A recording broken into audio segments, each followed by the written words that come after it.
امریکہ میں پولیس کے ہاتھوں سیاہ فاموں کا قتل عام۔ امریکہ میں سفید فام پولیس اہلکاروں کے ہاتھوں گزشتہ چند ماہ میں 161 سیاہ فام افراد کا قتل عام ہو چکا ہے۔ امریکہ میں سیاہ فام افراد کا قتل عام نہ صرف پولیس یا دیگر سرکاری اہلکاروں کے ہاتھوں ہو رہا ہے، بلکہ رنگ و نسل کی بدترین تفریق میں بٹے امریکی سفید فام عام افراد بھی سیاہ فام امریکیوں کو بلا وجہ صرف نفرت و تفریق کی بنیاد پر ہلاک کر دینے میں کوئی ہچکچاہٹ محسوس نہیں کرتے۔ حال ہی میں امریکہ میں ایک سفید فام پولیس اہلکار کے ہاتھوں سیاہ فام امریکی کے قتل کی فوٹیج سامنے آئی ہے، جس میں ایک سفید فام پولیس اہلکار لگ بھگ 40 سالہ سیاہ فام شخص کو قتل کرتے دکھایا گیا ہے۔ یہ واقعہ امریکی ریاست اوکلاہوما میں پیش آیا، جہاں ایک سفید فام پولیس اہلکار نے لگ بھگ 40 سالہ سیاہ فام شخص کو ہاتھ بلند کر کے کھڑے ہونے کا حکم دے کر گولیاں چلائیں۔ اطلاعات کے مطابق امریکی حکام کی طرف سے جاری کردہ فوٹیج کے مطابق پولیس نے 40 سالہ نہتے سیاہ فام ٹیرنسی کراچر کو گولیاں ماریں۔ اسے شدید زخمی حالت میں اسپتال پہنچایا گیا، مگر وہ زخموں کی تاب نہ لاتے ہوئے دم توڑ گیا۔ فوٹیج سے ظاہر ہوتا ہے کہ سیاہ فام گولیاں لگنے اور زخمی ہونے کے بعد دیر تک اپنی کار کے قریب بے یار و مددگار پڑا رہا۔ اس کے جسم سے بہت زیادہ خون بہہ جانے سے اس کی موت واقع ہوئی۔ فوٹیج کے مناظر میں دکھایا گیا ہے کہ پولیس اہلکار ایک مضبوط اور بھاری جسامت والے سیاہ فام شخص کو ہاتھ اٹھانے کا حکم دے رہے ہیں۔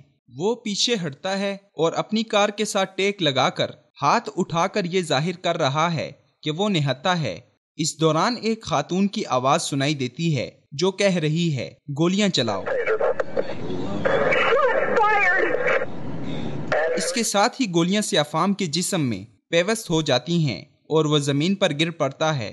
اس واقعے میں ملوث ایک پولیس اہلکار کا کہنا ہے کہ سیاہ فام شخص اپنی کار کے دروازے کھلے چھوڑ کر اسے سڑک کے درمیان چلا رہا تھا۔ اس نے پولیس کے احکامات پر عمل کرنے سے انکار کر دیا، جس پر گولی چلانی پڑی، مگر ویڈیو فوٹیج سے معلوم ہوتا ہے کہ کار خراب ہے۔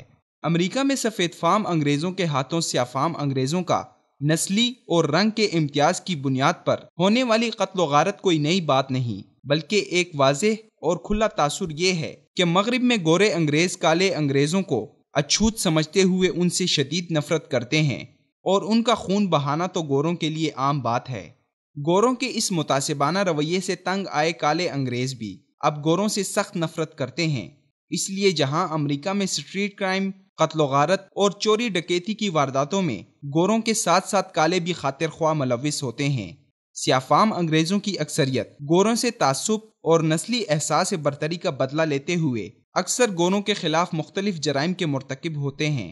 اگرچہ امریکہ کے موجودہ صدر باراک اوباما خود سیاہ فام انگریز ہیں، لیکن اس کے باوجود بھی وہ امریکی گوروں کے دلوں سے کالوں کی نفرت، تعصب اور انہیں اچھوت سمجھنے کی روایت نہ مٹا سکے، بلکہ اسی تواتر سے کالوں اور گوروں کا امتیاز برقرار ہے۔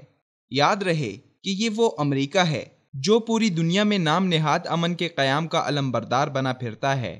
اپنے ہی ملک میں نسلی تعصب، رنگ و قوم کے امتیاز اور ذات پات کی تفریق میں ایک دوسرے کے خون بہانے والوں کو نہ سنبھال سکنے والا امریکہ اب دنیا بھر کے مسلمانوں کو اپنے زیر تسلط کرنے کے لیے ان پر طرح طرح کے مظالم ڈھا رہا ہے۔